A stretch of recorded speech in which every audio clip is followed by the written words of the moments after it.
នៅក្នុងសួនច្បារនៅក្នុងវត្តនៅក្បែរហាងកាហ្វេខ្ញុំមកថ្ងៃមុនដីទេប៉ុន្តែថ្ងៃនេះញាតិញោមខាងវត្តគេរៀបចំជាថ្មហ្នឹងហើយចំនេះថ្មឲ្យធ្វើក្បាច់ក្បៀនស្អាតហ្នឹងហើយមានដើមឈើព្រៃស្រស់ណាបាទមែនតើនេះសត្វអីគេទេនេះសត្វនេះ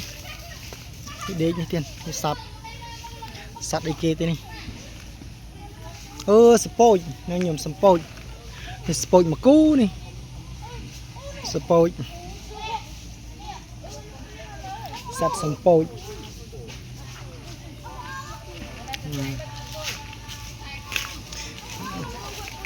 ក្មេងឃើញសត្វហើយឆ្លុះឃើញម្សាយនេះមានទន្សាយញាតិញោមនៅត្រង់ទន្សាយនៅត្រង់ឆ្លុះញាតិញោមនេះទន្សាយកំពុងស៊ីចេកអីនឹងតកួនណាគេដាក់ចេកតកួនឲ្យគ្នាហូបនោះទន្សាយម៉ានក្បាលនេះនោះកូនអីគេនោះតូចមួយនៅវត្តសុទ្ធញាតិញោមនេះមានសួនសត្វវត្តសុទ្ធស្អាតនេះទន្សាយ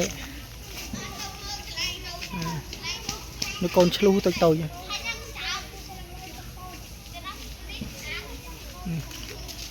ដូចកូនឆ្លុះញាតិញោមកូនឆ្លុះតូច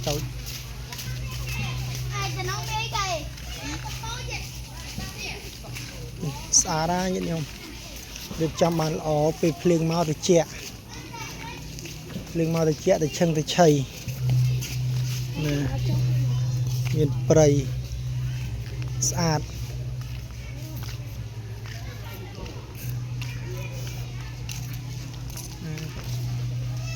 បរិវេណក្នុងវត្តសុទ្ធញាតិញោមដើរថតទេសភាពឲ្យបានច្រើនចែកជូនញាតិញោមទស្សនាមិននឹងជាថ្ងៃណាបានមកទេញាតិញោមពេលឡើងទៅភ្នំពេញវិញណានេះហើយញាតិញោមទេសភាពនេះសួនសត្វក្នុងវត្តសុទ្ធញាតិញោមណានេះក្តានញាតិញោមនេះក្តានក្នុងវត្តញាតិញោមភ្លៀងមកសើមកន្លែងអស់នេះក្តាននៅវត្តសុទ្ធញាតិញោមនេះសិតតែក្តាននៅវត្តសុទ្ធ